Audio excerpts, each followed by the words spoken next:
Oye, país, buenas noches, buenas noches. Oye, país, gracias por su compañía en esta hora. Yo soy Rudy González, como cada noche, aquí para conversar con ustedes sobre los temas noticiosos que ocurren en el país y en el resto del mundo. Señores, el COVID continúa avanzando, continúa. Hoy, en el último boletín, los dos últimos boletines, ha bajado un poco la incidencia, pero sigue alta en lo que ha sido el comportamiento que tuvo hasta hace 3, 4 semanas.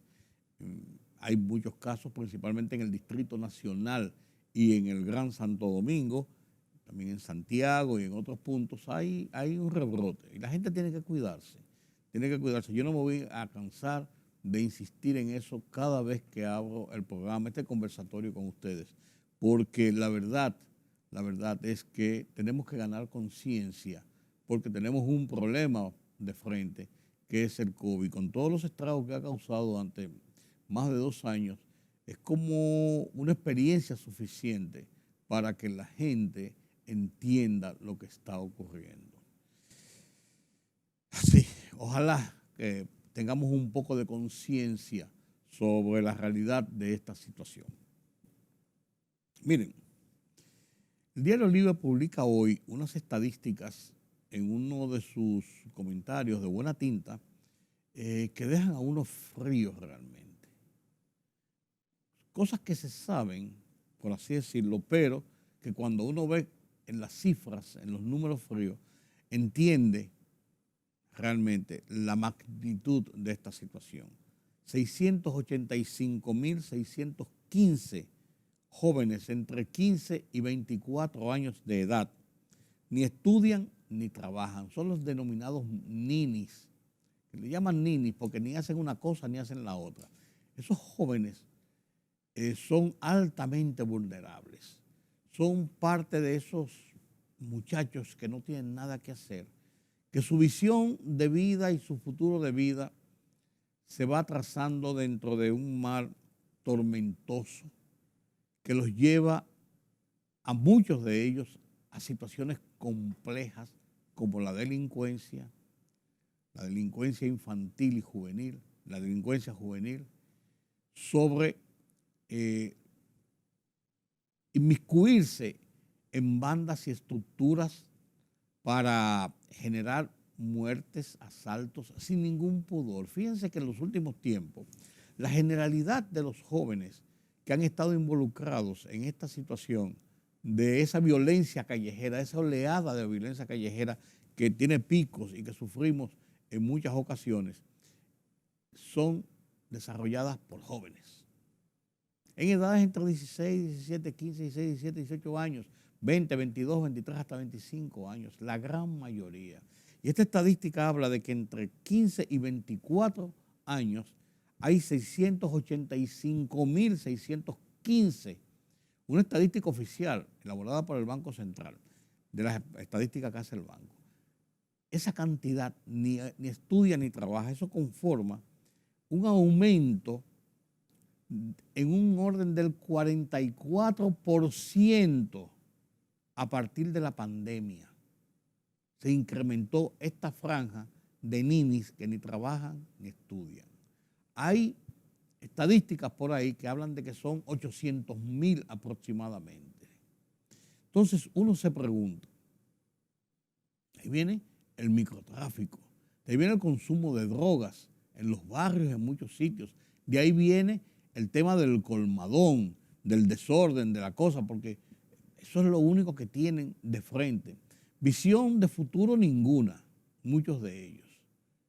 Jóvenes, porque hay hombres y mujeres, varones y hembras. Por eso muchas muchachitas embarazadas de 13, 14, 15, 16 años, hay unas de 17, 18 años, ya hasta con 2 hijos. Entonces, ¿qué es esto? O sea, ¿hacia dónde las autoridades, la autoridad del país, no solamente el gobierno central, el Estado dominicano? Y cuando hablo de autoridades también hablo de los poderes fácticos del país. La iglesia, el empresariado, las estructuras de la sociedad civil. ¿Qué están haciendo en favor de revertir esta situación y esta realidad. Nos enfrascamos muchos en el dime y direte cotidiano de si la política, de que si fulano es bueno, que si fulano es malo, que los fuegos artificiales de la lucha contra la corrupción y la cosa y la que sé yo cuánto, y de todo puro, honesto y de yo soy intocable, de todas estas cosas que pasan en el país. Pero esa base estructural de nuestra sociedad, nuestros jóvenes, está en el borde del abismo, en el borde mismo del abismo, sin ninguna forma que vean de escapatoria de ese abismo. ¿Qué estamos haciendo? ¿Qué programas reales se están desarrollando para tratar de revertir esa situación? La represión en los barrios, necesaria en momentos de crisis, de altos picos de la delincuencia, tiene un sentido, pero eso tiene que ir acompañado de otras medidas que ayuden a que las cosas cambien, que el camino que han tomado esos jóvenes, porque no tienen nada que hacer, porque ni trabajan, ni estudian, ni les importa nada, ni tienen visión de futuro, vuelvo y digo, por lo menos le llegue una luz de esperanza.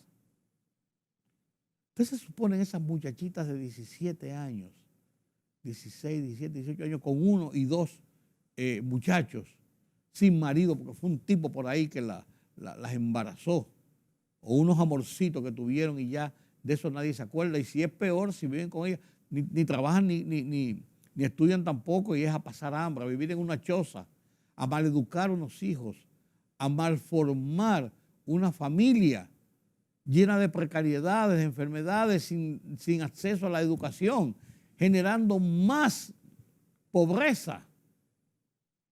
Muchos otros logran y salen de ese marasmo, salen de esa situación y se recuperan y se convierten en entes importantes dentro de la clase productiva del país y luchan y se esfuerzan. Algunos lo logran, pero esta generalidad estamos viendo hacia dónde va esta juventud. Y yo creo que en vez de tanta parafernalia y tantas cosas y tantas bullas y tantos dimes y diretes, además de eso, enfoquemos la mirada hacia esos jóvenes. Claro, los muchachos entre 15, 16, 17, hasta los 18 años no votan.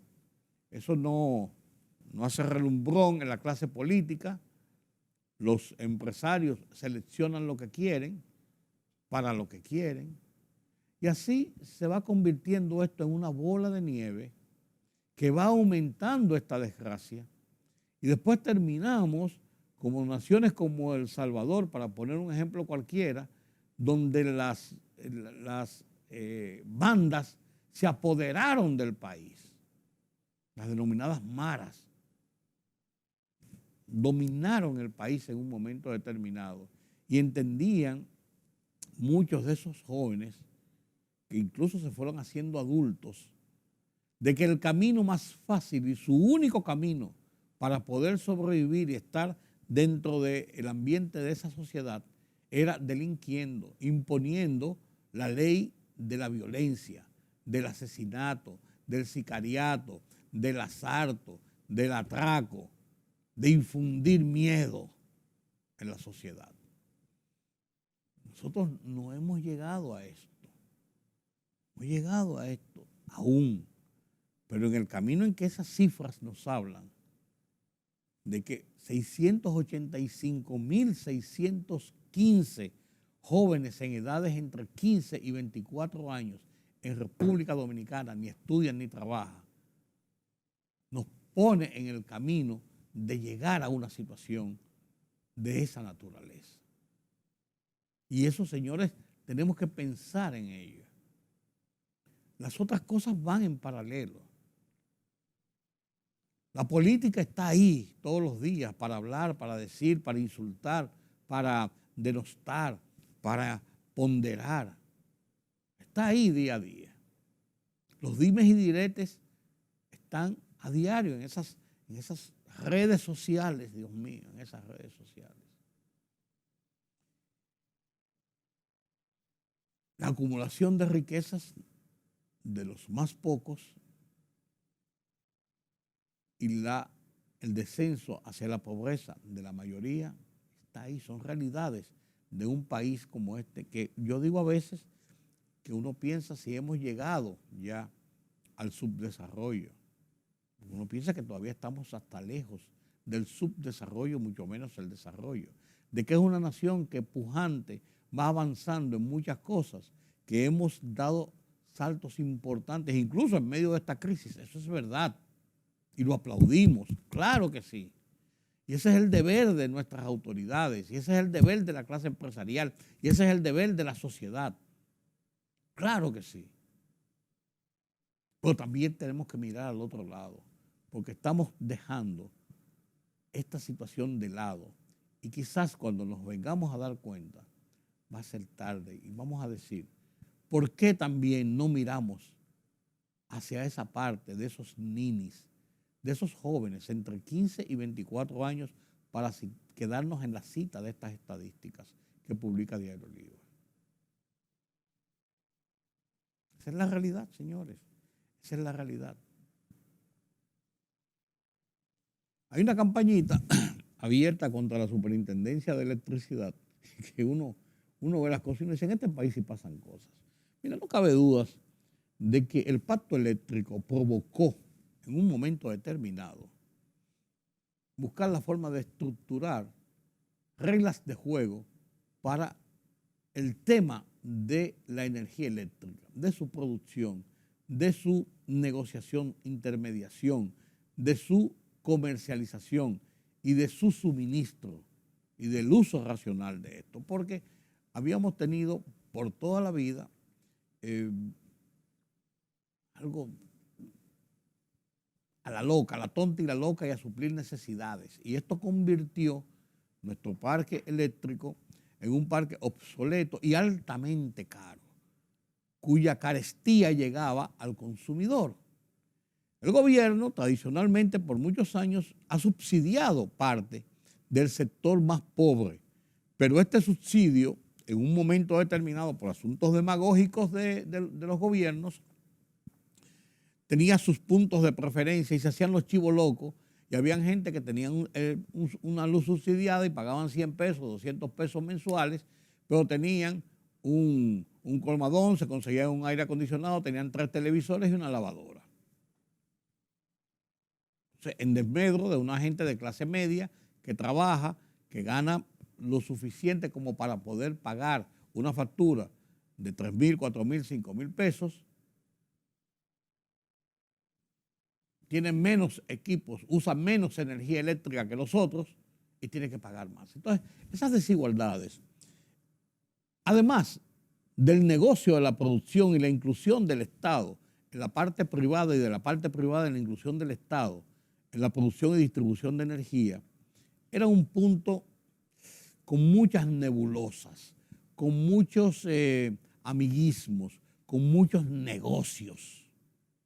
Entonces, este pacto eléctrico conformado entre el sector privado y el Estado principalmente, lo que procuraba era organizar el sector.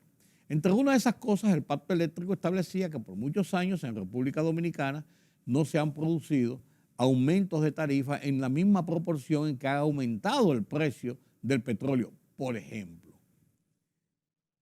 Y se estableció el aumento de la tarifa. Se postergó 5, 6, 7, 8 meses el tema de la pandemia, la situación crítica del país, pero comenzó a aplicarse de una forma paulatina, cada 3 meses, un empujoncito hasta llegar a los niveles de cierta compensación con la realidad del costo de producción de la energía. Bien, hasta ahí vamos bien.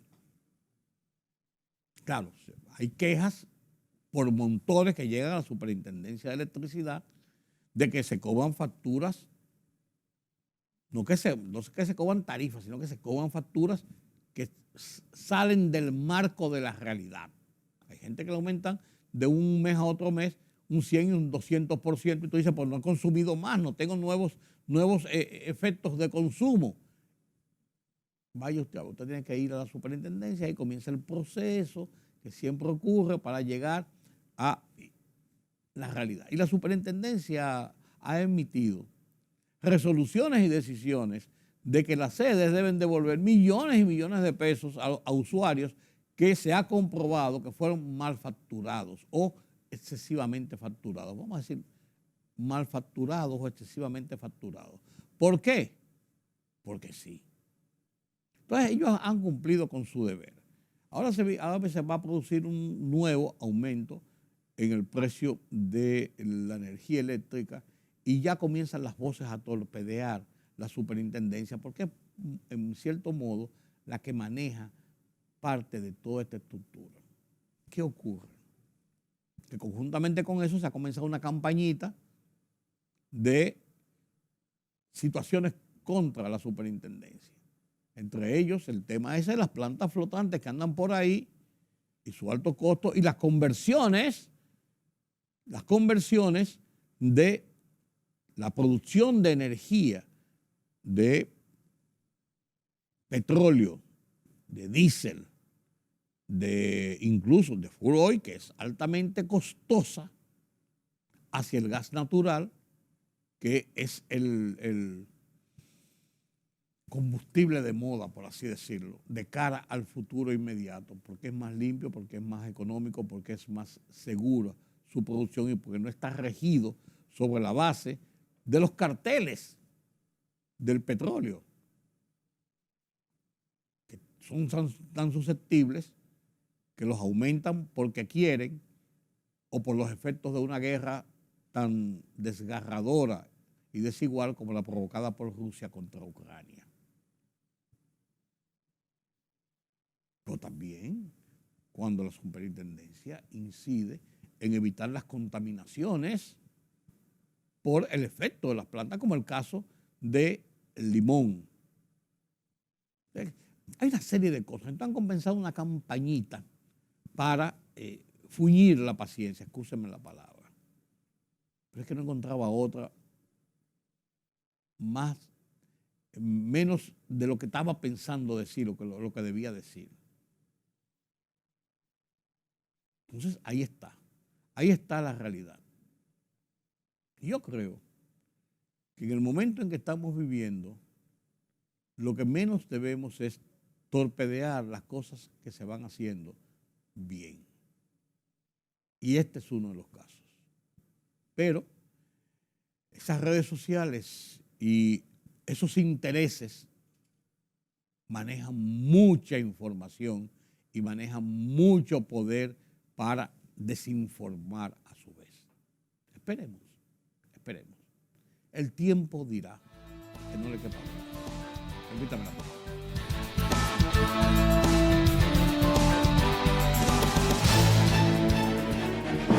El rumbo de la tarde, plural, objetivo, democrático, la verdad siempre.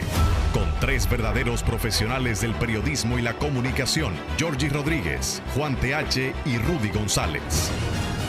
Los Poderosos.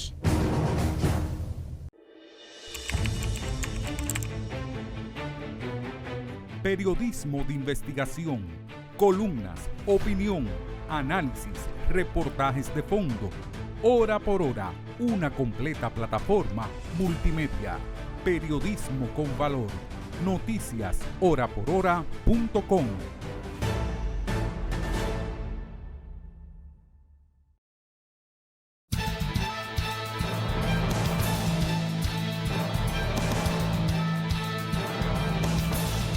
El Ministerio de Salud Pública notificó este martes 572 nuevos contagios de COVID, 370 menos que los 942 registrados en la víspera y ninguna defunción por esa causa. El total de muertos por COVID-19 en el país a la fecha es de 4.383, el 23.50% de los cuales era hipertenso y el 14.99% diabético. Una resolución de la Cámara de Cuentas sobre la auditoría del plan de humanización del sistema penitenciario reflejó procedimientos irregulares en la obra que van desde 46,000 pesos hasta montos superiores a los 5,000 millones de pesos.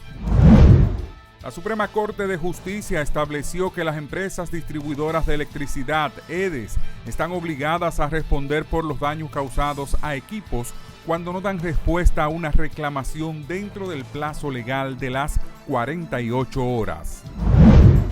Como programa estrella fue calificado Supérate por la CALM, la Cash Learning Partnership Network, tras realizar el estudio denominado Programas de Transferencias Monetarias en el marco de los sistemas de protección social en preparación ante la crisis en América Central, México y República Dominicana, que contó con el apoyo de la Agencia de los Estados Unidos para el Desarrollo Internacional, USAID.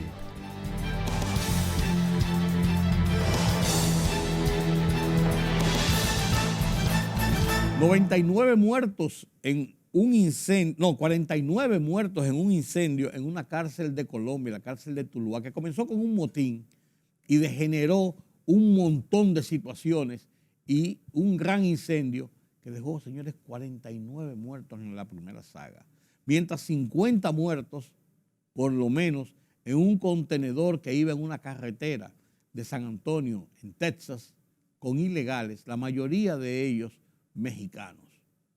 Episodios desgarradores, pero también lo que dice la prensa internacional de que en Haití murieron 191 personas en 2 semanas en las peleas que llevan las bandas armadas que tratan de controlar, de ejercer el control de cada una de esas bandas en áreas de Haití.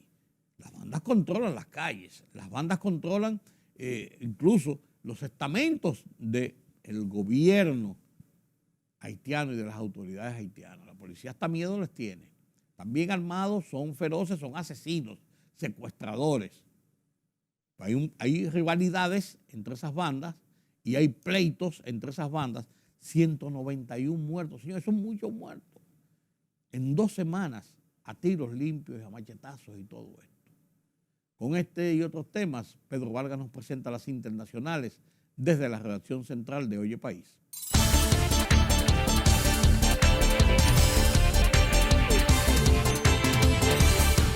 El número de migrantes hallados sin vida en un camión abandonado en una carretera de la ciudad estadounidense de San Antonio es de 50, 22 de los cuales eran mexicanos, informó el presidente de México, Andrés Manuel López Obrador. Es una tremenda desgracia. Hasta ahora son 50 los fallecidos, 22 mexicanos, 7 de Guatemala, 2 de Honduras y 19 todavía sin información sobre su nacionalidad, dijo el mandatario mexicano en su conferencia de prensa matutina de hoy. Al menos 49 reclusos muertos y decenas resultaron heridos tras un motín en una cárcel de Colombia, reportaron las autoridades. El suceso ocurrió en la prisión de la ciudad de Tuluá, en el suroeste del país sudamericano. La cumbre que reúne en Alemania a los países más industrializados del mundo tuvo una nueva jornada en la que la nota más destacada fue la participación virtual del presidente ucraniano Volodymyr Zelensky, a quien los líderes del G7 le prometieron el apoyo que necesite, incluyendo armas pesadas, en tanto anunciaron más restricciones a productos rusos apuntando a su sistema de defensa. El encuentro también abordó el tema de la transición energética. La guerra urbana que enfrentó a 2 bandas armadas en la entrada norte de Puerto Príncipe el pasado 24 de abril al 6 de mayo de 2022 dejó un saldo de 191 personas asesinadas, según el último informe de la ONG Red Nacional de Defensa de los Derechos Humanos.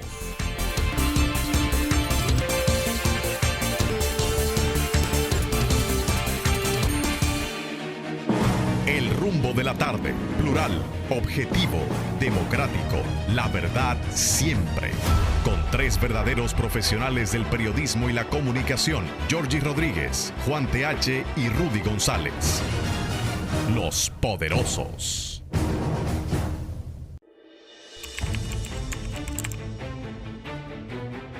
Periodismo de investigación, columnas, opinión, análisis, reportajes de fondo.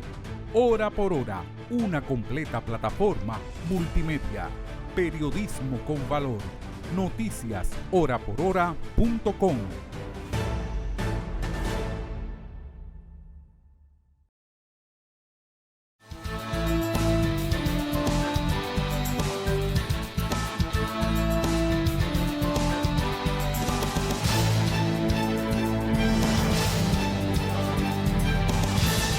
La ola progresista en América Latina. Así le llaman los políticos del continente a lo que ha estado pasando en los últimos tiempos en las naciones latinoamericanas, que han ido girando sus gobiernos o sus presidentes electos o sus conglomerados políticos electos hacia la izquierda.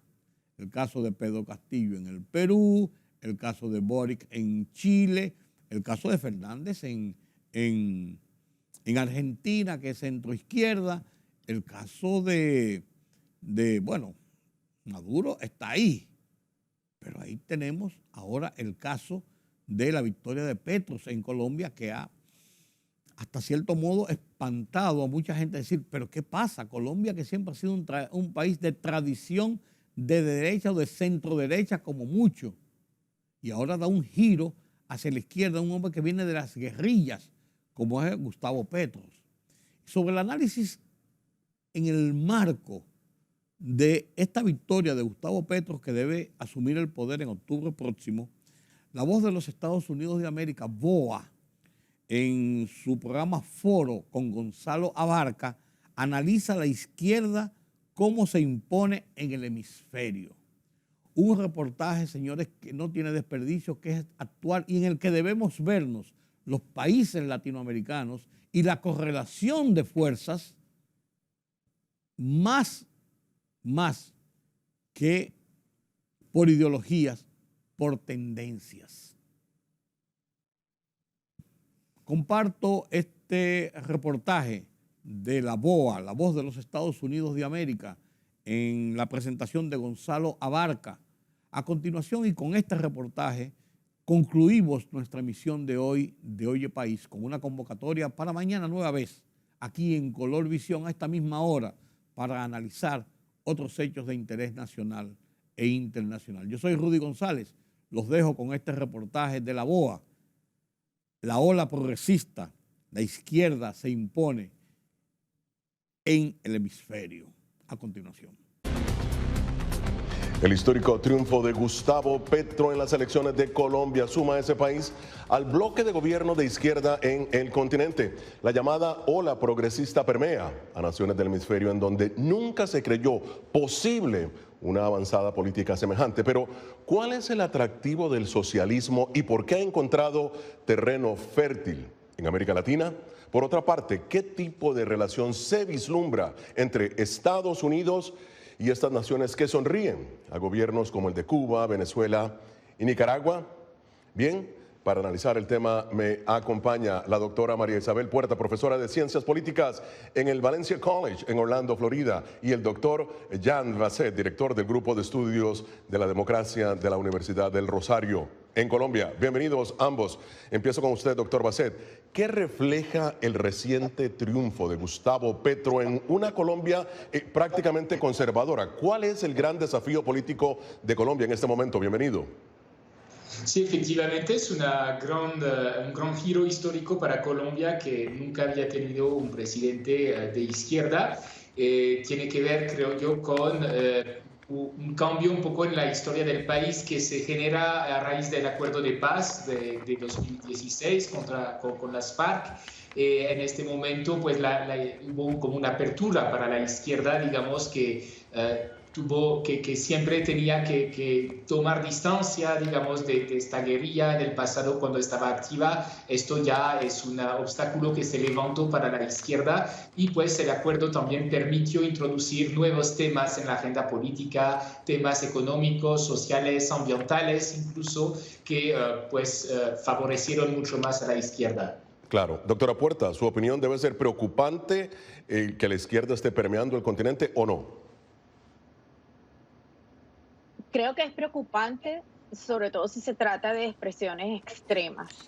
El problema aquí es que hay una ausencia importante de un centro, en el caso no solamente colombiano, sino en el resto de Latinoamérica y a nivel de las democracias globales. Hay una ausencia de centro y por eso estamos viendo que la disputa política se está dando entre los extremos. En el caso colombiano, vimos que Petro, luego de la primera vuelta, no la tenía toda a favor. Es decir, Hernández representaba una amenaza a su posible triunfo en la segunda vuelta. Y lo que vimos fue que el propio Hernández, con su discurso desarticulado, las amenazas implícitas de una posible presidencia de Rodolfo Hernández, ayudaron más a Petro que Petro en sí mismo como oferta política. Entonces lo que hay que ver es que en Latinoamérica también se está jugando, desde el punto de vista electoral, a una disputa entre una derecha que genera muchísimas preguntas, además de la amenaza implícita de gobiernos populistas o de corte iliberal. Y entonces hay una migración de votantes que no necesariamente creen en el socialismo, pero buscan protegerse de una amenaza mayor. Eso también hay que verlo, que no es un voto en blanco al socialismo. Claro, ese es un punto interesante. Ahora vamos a ver esto. O sea, ¿cuál es el impacto progresista en América Latina? Veamos, miren esto. Países como México, Nicaragua, Honduras, Panamá, bueno, ahora Colombia, Venezuela, ahí lo tienen. Perú, Chile, Bolivia, Argentina, Cuba, obviamente, y Brasil, por cierto, que tiene grandes posibilidades de integrarse a esta corriente si gana Luis Ignacio Lula da Silva las elecciones. Bueno, pues estos gobiernos ya han consolidado prácticamente la izquierda en este continente. Doctor Bassett, ¿por qué el socialismo ha encontrado terreno fértil en América Latina, pese a que esta tendencia, doctor, no ha dado resultados satisfactorios en varios países del continente? Pues la verdad yo no creo que cabe hablar de socialismo como tal, ¿no? En el discurso de Gustavo Petro, pues no estoy tan seguro. De progresismo seguramente, que es mucho más etéreo quizás, pero de socialismo, a menos de hablarlo en un sentido muy general, y en este caso, pues incluyendo las experiencias, por ejemplo, socialdemócratas de Europa, que no han fracasado del todo, ¿no? Depende un poco del contexto. No sé, me parece que esta ola progresista es mucho más diversa quizás de la que teníamos en América Latina al principio del siglo. Me parece que entre, por ejemplo, un Castillo en Perú, Gustavo Petro, López Obrador en México, Boric en Chile, hay muchísimos matices, también contextos muy distintos. Entonces yo creo que todo eso obedece realmente a circunstancias nacionales muy distintas. Quizás el elemento que une toda esta ola, yo creo que hay una especie de respuesta también a la pandemia, a la crisis económica y social que se genera a raíz de la pandemia. Entonces esto sí es un elemento, digamos, que puede explicar esta sincronía, ¿no? El hecho de que muchos países ahí giran a la izquierda al mismo tiempo, pero yo creo que son proyectos bastante distintos. Ahora, doctora Puerta, es interesante lo que dice el doctor Bassett. Efectivamente, en América Latina hay un Estado social de derecho, es un Estado paternalista, si se quiere, una socialdemocracia también. Sin embargo, no todos los candidatos han sido guerrilleros, ¿su opinión? O presidentes ahora. Sí, pero hay algo importante, y lo retomo de lo que plantea el doctor Bassett. Es un efecto que estamos viendo, sobre todo en los países más golpeados por la pandemia, pero también eso coincide con el efecto anti-incumbent. Entonces, lo que vemos es que la gente está buscando, porque hay demandas sociales no satisfechas. En el caso de Colombia, estamos viendo en Ecuador, en Chile. Es decir, existe todavía la certeza de que estos gobiernos que están siendo desplazados no han sabido responder a las consecuencias de la pandemia, no solamente desde el punto de vista social, sino económico. Entonces, lo que estamos viendo es que hay un efecto de respuesta, de cambiar a quien está en la presidencia por alguien que venga a mejorar las condiciones. Porque sí, la proporción ahorita es más hacia el lado progresista, Claro. pero estamos en el caso de Nayib Bukele en El Salvador. Yo diría que hay que ver la combinación de las distintas crisis, porque coincido en que no todos los problemas que estamos viendo en Latinoamérica son equivalentes o debemos verlos iguales. Tenemos que verlos desde el punto de vista doméstico, pero en un contexto más amplio. Claro. La pregunta aquí es, ¿está la gente desencantada de la democracia en el continente? El desencanto no es con la democracia como modelo político, porque vemos que todavía hay apoyo inclusive en aquellos países donde está bastante, o quizás por eso sea que la erosión es mayor. Lo que hay es un descontento tremendo con la forma como quienes son electos responden a las demandas de la gente. Hay una toxicidad que está asociada a la representación política. El problema no es de la democracia, sino lo que las clases políticas, las élites políticas han venido haciendo con la democracia y sus instituciones. Claro. Ahora, doctor Bassett, el mensaje que sobresale de esta ola progresista es precisamente la distribución más equitativa, ¿no?, de la riqueza, los mejores servicios públicos y de seguridad social. Obviamente, estas redes ampliadas, pero alguien tiene que pagar por todo ello. ¿Cómo es que el mensaje solamente llega a medias a esta población en Latinoamérica? Pues porque evidentemente es mucho más fácil, digamos, en una campaña electoral, pues proponer más programas sociales que explicar cómo los vamos a financiar, y obviamente es todo un desafío en todos los gobiernos progresistas de la región y para el caso de Colombia en particular. Pero digamos que es una respuesta también lógica al hecho que con la pandemia se acrecentaron las desigualdades en el continente, no solamente la pobreza, sino las desigualdades, y por lo tanto pues ahí hay una necesidad de reequilibraje de cierto modo, y eso pasa en muchos países por reformas fiscales. Claro. Ahora bien, Estados Unidos fue uno de los primeros en felicitar al presidente electo de Colombia, Gustavo Petro. En un mensaje de Twitter, el secretario de Estado, Anthony Blinken, dijo lo siguiente: estupendo hablar con el presidente electo de Colombia, Gustavo Petro, para felicitarlo en su elección. Hablamos de la alianza de larga data de Estados Unidos-Colombia y sobre cómo podemos trabajar juntos para hacer más inclusiva la prosperidad económica, combatir el cambio climático y reforzar aún más nuestra relación. Y bien, esto fue lo que escribió el presidente electo Petro en su cuenta de Twitter. He mantenido una conversación telefónica durante 20 minutos con el secretario de Estado de los Estados Unidos, Anthony Blinken. Me expresó sus congratulaciones por nuestra elección y dialogamos sobre el proceso de paz y las acciones contra el cambio climático en nuestro continente. Bueno, vamos a ver acá. Vamos a empezar a desglosar. Doctora, ambos mensajes lucen cautos, amables, ¿no?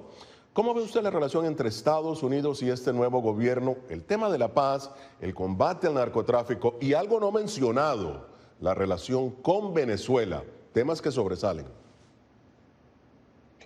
Bueno, a mí me parece que hay una oportunidad. Primero porque a ambos países les interesa un tema que la administración de Biden y el futuro gobierno de Petro han adelantado que será importante en sus conversaciones, y es el tema del cambio climático. Entonces, creo que hay una oportunidad para ambos gobiernos utilizar ese punto en común para tratar otros que son mucho más delicados.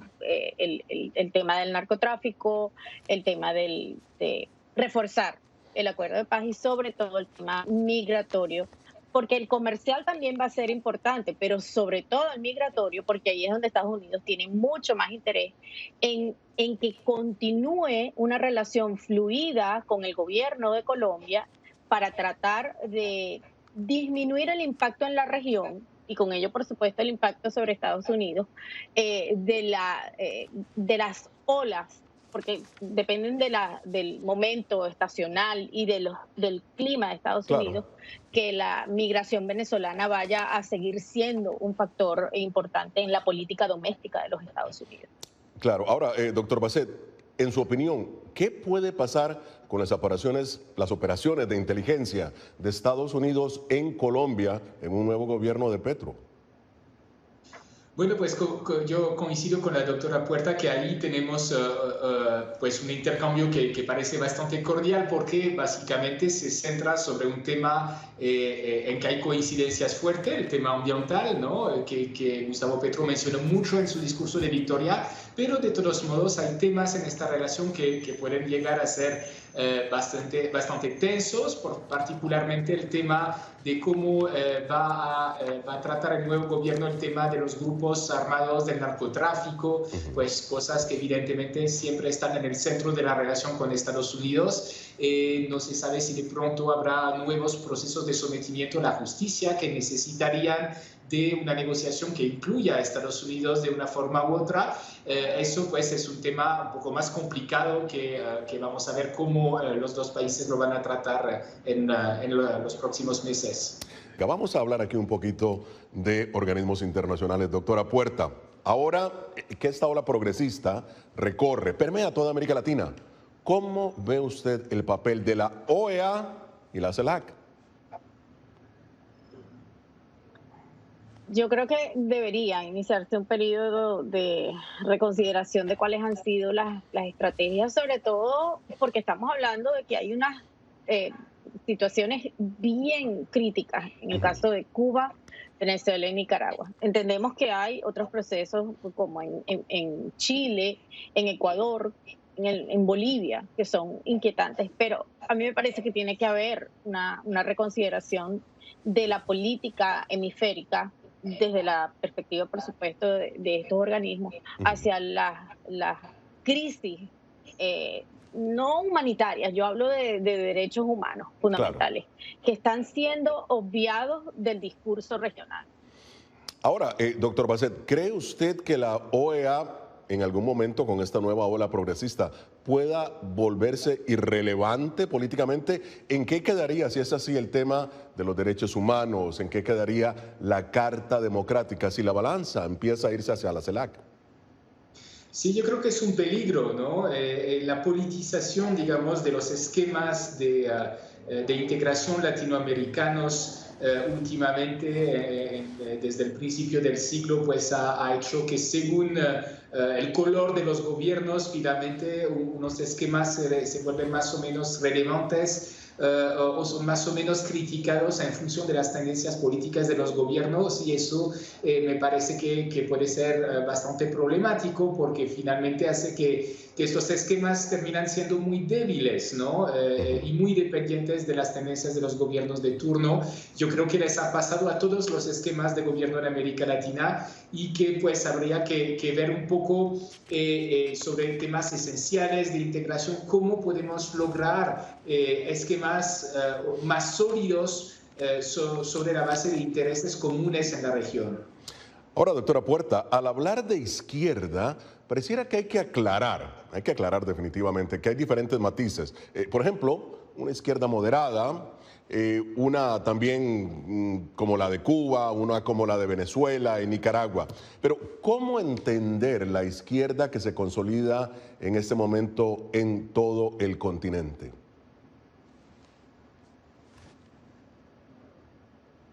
Doctora Puerta. El problema es que estamos hablando de izquierdas que respetan y que están dentro de la institucionalidad democrática, mientras que hay otras que yo dificulto que podamos hablar de izquierda que no sea democrática en un contexto como el que hablamos de los ejemplos que puse, Cuba, Venezuela y Nicaragua.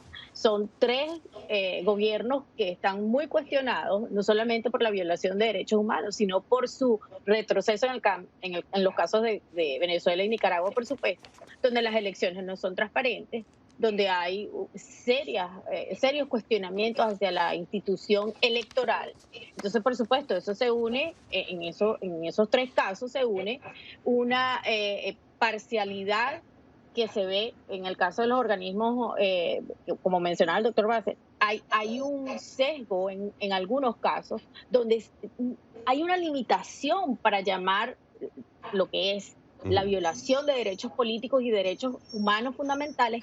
Eso está, a mi parecer, eso está claro, es evidente, y no hay una política regional, lo vimos en la cumbre pasada, no hay una política regional para reconocer que en estos tres casos ni siquiera apelar a la Carta Democrática tiene sentido, porque se está ignorando que esta crisis es una institucionalización de estos regímenes que son de naturaleza iliberal. Y no estamos viendo que en América Latina haya una política hacia las consecuencias que están generando estos tres casos, estas tres crisis. Ya, doctor Bassett, estos gobiernos progresistas de América Latina ahora parecen estar particularmente dispuestos a trabajar con China en contratos de gobierno a gobierno, ¿no? Estados Unidos sigue condicionando mucha de su ayuda al tema de los derechos humanos que hemos debatido acá y también al tema de la institucionalidad. Su opinión entonces sobre China en este momento con los gobiernos de izquierda en América Latina. Sí, efectivamente, China se ha vuelto un poco una alternativa en la región para los gobiernos progresistas en particular, que quieren no depender tanto quizás de Estados Unidos.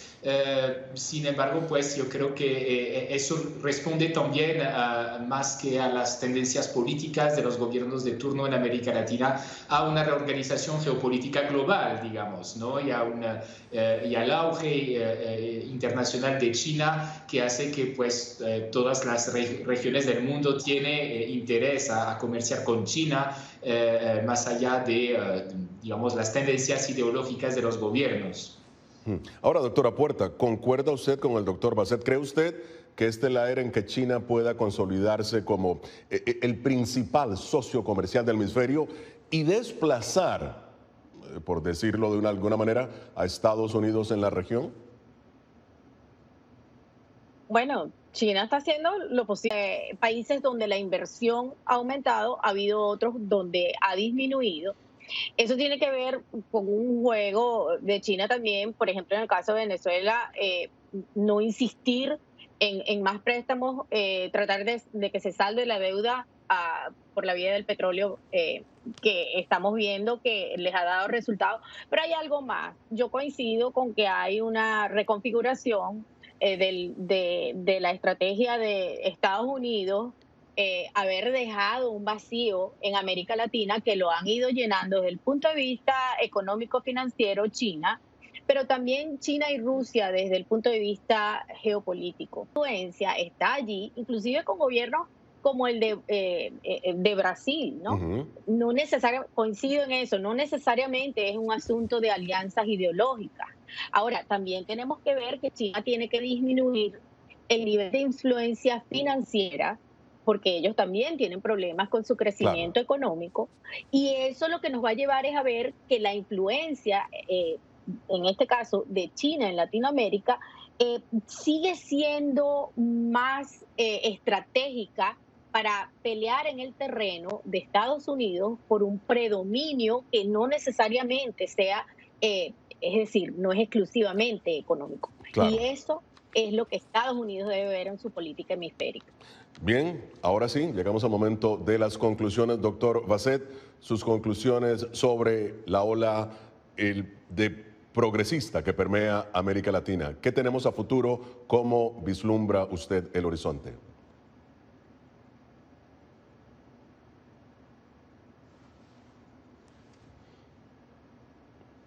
Creo que hemos perdido al doctor Bassett. Vamos a empezar con la doctora Puerta. Tuvimos un pequeño problema, pero doctora Puerta, sus conclusiones sobre esta ola progresista que permea en América Latina.